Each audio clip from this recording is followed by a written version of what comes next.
1847, the great hunger, harsh and cruel, drove some men to America and some to Liverpool, where things were not much better for the ragged and the poor.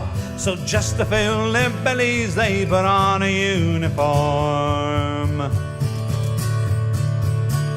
On the city streets of Dublin to the hills of Donegal, they joined the fray for a shilling a day in the bright red coats and all, for a moment's blaze of glory and a mother's grieving tears. Side by side they lived and died, the Irish volunteers.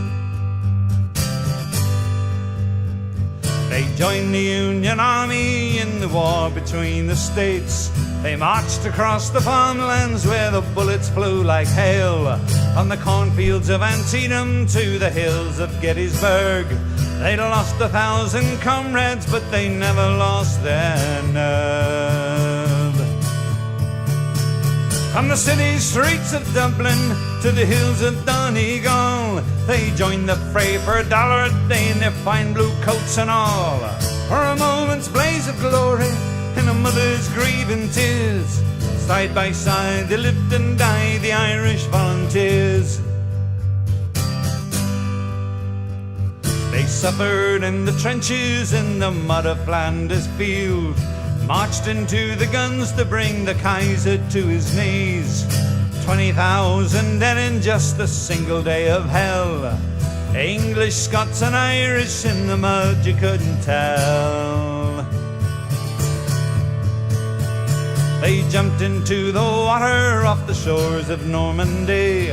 Oh, Jerry did his best to drive them back into the sea. They crossed the bloody Europe, how they marched and fought and fell, to bring the hope of freedom they had wanted for themselves. On the city streets of Dublin to the hills of Donegal, they joined the fray for a guinea a day in their tin pot hats and all, for a moment's blaze of glory and a mother's grieving tears. Side by side they lived and died, the Irish volunteers. Some say that they were fools to fight and die in foreign lands, but each man has his reasons and he does the best he can. Some men had to die before their hearts could go back home. Some lived to see their island standing proudly on her own. From the city streets of Dublin to the hills of Donegal, they joined the fray for a shilling a day in their Kelly caps and all, for a moment's blaze of glory and a mother's grieving tears. Side by side they lived and died, the Irish volunteers. Side by side they lived and died, the Irish volunteers.